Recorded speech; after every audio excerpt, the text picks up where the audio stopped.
kadang-kadang ada orang ustaz yang salatnya baik tapi akhlaknya buruk. Nah, ini keliru. Ya, boleh jadi salatnya sering dia salat.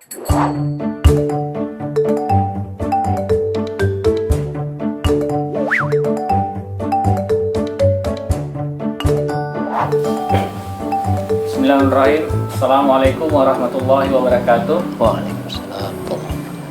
Alhamdulillahirrahmanirrahim. Salatu wassalamu ala rasulillah. Alhamdulillah kita kembali dipertemukan oleh Allah Subhanahu wa taala dalam program Halqa Kids di kesempatan hari ini bersama ayah dan bunda sekalian dan bersama Ustadz Syahrir Nuhu. Dan di kesempatan hari ini, sebagaimana biasanya di episode sebelumnya, kita insya Allah akan melanjutkan pembahasan kita terkait dengan tema besar kita, yakni mendidik anak sebagai hamba Allah Subhanahu wa Ta'ala.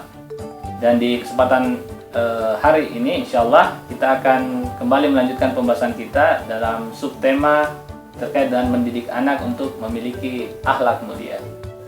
Baik, tanpa memperpanjang waktu lagi, mungkin kita akan langsung sapa saja Ustadz kita, Ustadz Syahrir. Assalamualaikum warahmatullahi wabarakatuh, Ustadz. Waalaikumsalam warahmatullahi wabarakatuh.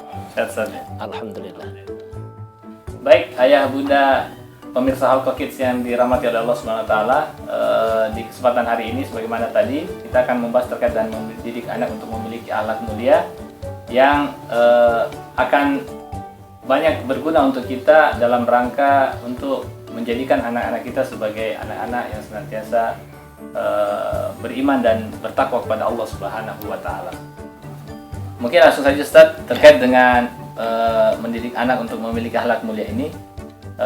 Yang pertama mungkin yang kami ingin tanyakan adalah terkait dengan bagaimana kita sebagai orang tua ini untuk memaknai atau mendefinisikan terkait dengan akhlak ini. Ya. Apakah akhlak yang kemudian dipahami oleh banyak orang tua, ayah bunda yang ada di rumah dan masyarakat pada umumnya, yang kemudian menyamakan akhlak itu dengan sebagai pembawaan atau sebagai kebiasaan moral saja, atau bahkan ada yang kemudian menyamakannya sebagai seperti adab, bahwa akhlak itu sama dengan adab. Baik. Bagaimana memaknai terkait dengan akhlak ini? Baik. Bismillahirrahmanirrahim. Assalamualaikum warahmatullahi wabarakatuh. Waalaikumsalam warahmatullahi wabarakatuh. Alhamdulillah wa syukurillah wa la hawla wa la quwata illa billah. Wassalatu wassalamu ala rasulillah wa ba'd. Para pemirsa Halqa Kids, ayah bunda yang semoga dirahmati, dimuliakan oleh Allah Subhanahu wa taala. Alhamdulillah kita dipertemukan kembali dalam program acara Halqa Kids yang tema pembahasan kita kali ini yaitu mendidik anak untuk memiliki akhlak yang mulia. Berkaitan dengan pertanyaan tentang hakikat dari akhlak dan perbedaannya dengan beberapa istilah yang dikemukakan tadi, penting untuk difahami sejak awal bahwa kata akhlak adalah kata yang diserap dari bahasa Arab. Kata akhlak itu sendiri dalam bahasa Arab adalah bentuk jamak dari kata khuluq. Misalnya di dalam Al-Quran pada surah Najm ayat yang keempat, Allah Subhanahu wa taala berfirman dalam bentuk pujian kepada Nabi sallallahu alaihi wasallam, wa innaka la'ala khuluqin azim. Dan sesungguhnya engkau ya Muhammad benar-benar berada di atas khuluq, di atas akhlak yang agung. Kemudian kita juga diajari apabila bercermin misalnya untuk membaca doa, Allahumma kama hassanta khalqi fahassin khuluqi. Ya Allah, sebagaimana engkau telah memperbagus ya khalqi, penciptaanku, bentuk lahirku, bentuk fisikku, fahassin khuluqi, maka perindah jugalah bentuk batinku, atau yang kemudian diistilahkan dengan akhlak tadi. Seorang ulama besar, Imam Al-Ghazali, ketika mendefinisikan akhlak, beliau mengatakan bahwa akhlak itu adalah ibaratun an hayyi'atun lin nafsi rasikhatun tasduru anha al-af'al bisuhulatin wa yusrin min ghairi fikrin walarwiyah. Akhlak itu adalah satu ungkapan atau satu gambaran dari satu lembaga atau institusi di dalam jiwa yang tertanam dengan kokoh dan kuat, yang kemudian melahirkan perbuatan dengan mudah, ya, dengan gampang, tanpa banyak pemikiran dan tanpa banyak pertimbangan. Jadi akhlak ini adalah institusi jiwa yang kemudian melahirkan satu perbuatan. Ada beberapa istilah yang punya kemiripan dengan akhlak selain disebutkan tadi, seperti misalnya etika, kemudian ada istilah moral, ya, sebagainya. Sebagian kalangan itu membedakan seperti ini dari segi sumber pengambilannya. Kalau etika itu adalah ukuran baik dan buruk berdasarkan akal manusia. Jadi ukurannya adalah ukuran akal. Sementara norma itu atau moral itu adalah ukuran baik dan buruk berdasarkan kebiasaan di masyarakat. Jadi apa yang dianggap baik oleh masyarakat, maka itu berarti norma atau moral yang baik. Apa yang dianggap buruk berarti itu adalah norma atau moral yang buruk. Sementara akhlak, ya, itu adalah ukuran baik dan buruk berdasarkan pandangan agama.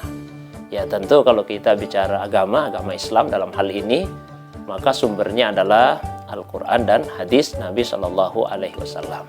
Jadi yang dimaksud dengan akhlak yang baik itu adalah apa yang baik menurut Al-Quran, menurut hadis Nabi Shallallahu Alaihi Wasallam. Dan akhlak yang buruk itu adalah apa yang buruk menurut Al-Quran, menurut hadis Nabi Shallallahu Alaihi Wasallam. Jadi sekalipun misalnya sebagian masyarakat memandang bahwa perbuatan itu buruk, tapi kalau menurut agama itu baik, maka itu adalah akhlak yang baik. Atau sebaliknya, sekalipun misalnya sebagian masyarakat, bahkan seandainya seluruh masyarakat misalnya mengatakan bahwa itu adalah perbuatan yang baik, tapi kalau Al-Quran atau hadis atau dalam hal ini agama menyatakan bahwa itu adalah perbuatan yang buruk, maka itu adalah akhlak yang buruk. Dan akhlak ini sebetulnya tidak terpisah dari syariat agama, tapi dia include di dalam syariat agama. Karena itu ketika kita membaca misalnya buku-buku fikih, jarang ada bahasan tersendiri tentang akhlak itu dalam buku-buku fikih, karena dia sesungguhnya adalah terintegrasi di dalam pembahasan masalah hukum-hukum syariat agama tersebut. Nah, akhlak ini lahir dari keimanan, dari akidah yang baik. Itu Nabi menyatakan bahwa akmalul mu'minina imanan ahsanuhum khuluqah. Orang beriman yang paling sempurna imannya itu adalah yang paling baik akhlaknya. Jadi semakin bagus iman seseorang, maka akhlaknya juga insya Allah akan semakin baik. Dan pelaksanaan ajaran-ajaran agama yang baik, ibadah yang baik, itu insya Allah juga akan melahirkan akhlak yang baik. Sehingga misalnya ibadah yang paling pokok dalam agama itu salat. Kalau salat ini dikerjakan dengan baik, maka insya Allah akan melahirkan akhlak yang baik pula. Inna sholata tanha anil fahsya'i wal munkar. Sesungguhnya salat itu mencegah dari perbuatan yang keji dan dari perbuatan yang mungkar. Nah, adapun adab ini adalah perbuatan yang nampak. Ya, sehari misalnya bagaimana adabnya berpakaian, adabnya berbicara dan sebagainya, maka tentu adab itu dimunculkan atau konsekuensi dari adanya karakter yang baik di dalam jiwa seseorang. Barangkali itu gambaran awalnya. Wallahu a'lam bishawab. Jadi Ustaz, pada hakikatnya ketika ada kemudian orang-orang yang menganggap bahwa ada dan kita bisa mendengarkan ada orang-orang yang kemudian mengatakan bahwa orang-orang di luar sana yang bukan muslim itu lebih berakhlak daripada kita, itu bisa jadi apa namanya peristilaan itu keliru tadi. Mengatakan bahwa mereka itu lebih berakhlak daripada kita, padahal mereka bukan muslim. Ketika kita kembalikan tadi bahwa ukuran akhlak yang baik itu adalah Al-Quran dan hadis Nabi Sallallahu Alaihi Wasallam, dan basisnya itu adalah keimanan. Jadi iman yang baiklah yang melahirkan akhlak yang baik. Ya, sehingga tentu kita harus selalu kembalikan kepada Al-Quran, kembalikan kepada Nabi Sallallahu Alaihi Wasallam. Kalau misalnya ada yang menyatakan, kadang-kadang ada orang ustaz yang salatnya baik tapi akhlaknya buruk. Nah, ini keliru. Ya, boleh jadi salatnya sering dia salat, tapi bukan salatnya baik. Karena kalau salatnya baik, pasti akhlaknya juga akan baik. Yang biasa terjadi itu adalah rajin sholat, tapi akhlaknya buruk. Bukan salatnya yang baik. Kalau salatnya baik, pasti akhlaknya akan baik. Maka itu Allahu a'lam. Baik, Ustaz. Kemudian pertanyaan berikutnya terkait dengan bagaimana apa yang kemudian harus akhirnya diperhatikan oleh orang tua ini dalam membentuk akhlak yang islami pada anak-anak mereka, Ustaz. Baik, pertanyaan yang bagus sekali dan penting bagi saya, bagi ayah bunda sekalian. Bagaimana cara membentuk akhlak yang baik pada anak. Jadi ada beberapa cara yang bisa kita lakukan untuk membentuk akhlak yang baik pada anak-anak kita. Yang pertama tentu saja dengan memberikan uswah hasanah, ya, contoh teladan yang baik kepada anak tersebut. Rasulullah SAW misalnya dipuji oleh Allah SWT di dalam Al-Quran melalui firman-Nya, laqad kana lakum fi rasulillahi uswatun hasanah. Sungguh telah ada untuk kalian, wahai umat Islam, bahkan untuk manusia secara keseluruhan, pada diri Rasulullah SAW itu uswah hasanah, contoh teladan yang baik. Maka membentuk akhlak anak bagi kita ini sebagai orang tua, yaitu dengan memberikan uswah hasanah, memberikan contoh teladan yang baik kepada anak-anak kita. Ada satu ungkapan yang menyatakan seperti ini, faqidus syai la yu'tihi lil ghair. Orang yang tidak memiliki tidak akan bisa memberikan kepada yang lain. Sederhana ya. Kalau misalnya saya tidak punya uang, terus ada yang datang minta sumbangan, kan saya tidak bisa kasih. Saya misalnya tidak punya ilmu, ada yang menanyakan satu persoalan, saya tidak akan bisa memberikan jawaban. Kalau saya tidak mendidik diri, kan susah juga untuk mendidik anak-anak. Jadi yang pertama, berikan contoh teladan yang baik. Kemudian yang kedua yaitu melalui pembiasaan. Jadi akhlak itu juga bisa dibentuk melalui pembiasaan yang baik terhadap anak-anak kita. Bagaimana anak dibiasakan untuk memiliki akhlak yang utama, misalnya kejujuran. Jadi anak itu dibiasakan untuk jujur. Karena itu bahasa Nabi di dalam hadis, alaikum bisidqi, hendaklah kalian jujur, fa innas sidqa yahdi ilal bir. Kejujuran itu akan mengantar kepada kebaikan, wa innal birra yahdi ilal jannah, dan kebaikan yang akan mengantarmu masuk ke dalam surga. Setelah itu Nabi sampaikan, kalau seseorang itu jujur, terus dia biasakan jujur, pada akhirnya dia akan tercatat di sisi Allah sebagai orang yang siddiqa, orang yang sangat jujur. Artinya untuk sampai kepada level siddiqah, orang yang sangat jujur, harus membiasakan diri lebih dahulu. Yang ketiga, tentu melalui nasihat-nasihat yang baik. Ya, jadi selain uswah itu dengan contoh keteladanan, juga melalui nasihat yang baik.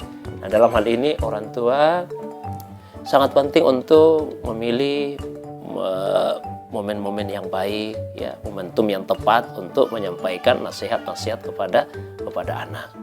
Jadi selain anak itu mendapatkan nasihat-nasihat dari guru-gurunya, misalnya di sekolah, bagi yang sudah sekolah, tapi orang tua lah yang paling berperan untuk memberikan nasihat yang baik kepada anak itu. Lalu yang kemudian yang keempat, untuk membentuk akhlak anak, yaitu dengan memilihkan teman-teman yang baik untuk anak-anak kita. Karena kebaikan itu bisa menyebar, keburukan juga bisa menyebar seperti virus. Ketika seorang anak sehari-hari dia berteman dengan yang suka berbohong, yang suka berdusta, boleh jadi anak itu juga sedikit demi sedikit akan menjadi seorang pendusta. Sehingga di dalam Al-Quran misalnya diperintahkan wa kunu ma'as shadiqin, hendaklah engkau selalu bersama dengan orang-orang yang benar, dengan orang-orang yang jujur. Nabi juga diperintahkan oleh Allah, wasbir nafsak, ya, sabarkan dirimu ya Muhammad, ma'allazina yad'una rabbahum, bersama dengan orang-orang yang senantiasa berdoa kepada Tuhan mereka. Artinya apa? Anak ketika hendak dididik untuk memiliki akhlak yang baik, maka ciptakanlah lingkungan, kondisi, dan teman-teman yang baik juga untuk anak-anak tersebut. Ada perumpamaan Nabi yang sangat indah, bahwa ketika misalnya seseorang berteman dengan penjual parfum, nah, tentu wangi-wanginya akan mengenainya. Ketika ia berteman dengan tukang las, maka bau-bau besi itu akan mengenainya. Bukan berarti bahwa penjual parfum lebih baik daripada tukang las, tapi perumpamaan bahwa dengan siapa kita bergaul sehari-hari akan memberikan warna dan corak dalam kehidupan kita. Wallahu a'lam bishawab. Kalau misalnya dari hal-hal yang tadi Ustaz, yang secara umum itu keteladanan, kebiasaan, dan nasihat, dan juga membentuk lingkungan yang baik, ada adakah contoh-contoh kemudian pengajaran akhlak yang secara aplikatif itu kita bisa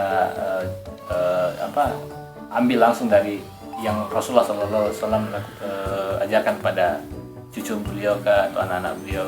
Baik. Secara aplikatif bisa kita diambil sebagai pengajaran teknis gitu. Baik. Jadi suatu ketika Rasulullah SAW makan bersama dengan seorang anak kecil. Anak yang dipelihara, dirawat oleh Nabi SAW sejak kecilnya. Kemudian cara makannya itu berantakan, tangannya kemana-mana. Kemudian Rasulullah SAW memberikan nasihat, kata Nabi, Sammillaha wa kul biyamini wa kul mimma yalik. Bacalah nama Allah, kemudian makanlah dengan tangan kananmu, dan makanlah makanan yang ada di dekatmu. Jadi ketika itu Rasulullah secara aplikatif langsung mengajarkan bagaimana adab yang baik, ya, supaya kalau makan itu baca nama Allah, kemudian supaya makan dengan tangan kanan, kemudian makan makanan yang dekat beliau. Begitu juga cucunya Nabi, misalnya Hasan. Jadi suatu waktu Hasan memasukkan ke dalam mulutnya itu satu biji kurma. Kemudian Rasulullah SAW melihat itu, Nabi keluarkan, lalu Rasulullah mengajarkan satu adab atau satu akhlak yang baik. Nabi sampaikan seperti ini, da ma yaribuk ila ma la yaribuk, fa inna sidqa tumanina wal kadhibu ribah. Ya, tinggalkanlah apa yang meragukanmu dan beralihlah kepada apa yang tidak meragukanmu, karena kejujuran itu, kata Nabi, akan menenteramkan hati, dan dusta itu akan menggelisahkan. Jadi pada saat itu Nabi secara spontan itu mengajarkan kepada cucunya supaya jujur, ya, menghindari kebohongan dan juga menghindari hal-hal yang meragukan. Atau misalnya bagaimana Rasulullah SAW mengajarkan kepada sepupu beliau, ya, Abdullah bin Abbas, yang jarak usianya itu terpaut jauh. Nabi sudah dewasa, Abdullah bin Abbas masih anak remaja. Ya, Nabi ajarkan akhlak-akhlak yang baik kepada Abdullah bin Abbas. Ya, Nabi sampaikan bahwa supaya selalu yakin akan keesaan Allah SWT, kebesaran Allah SWT, kuasanya Allah SWT, diajarkan untuk salat malam dan sebagainya. Ini semua contoh-contoh yang bisa kita teladani dari Rasulullah SAW. Wallahu a'lam bishawab. Baik, ayah bunda yang dirahmati Allah Subhanahu Wa Taala, itu tadi beberapa hal yang bisa kita ambil ilmunya dari Ustaz Syahrir terkait dengan bagaimana kemudian kita mendidik anak-anak kita untuk memiliki akhlak yang mulia.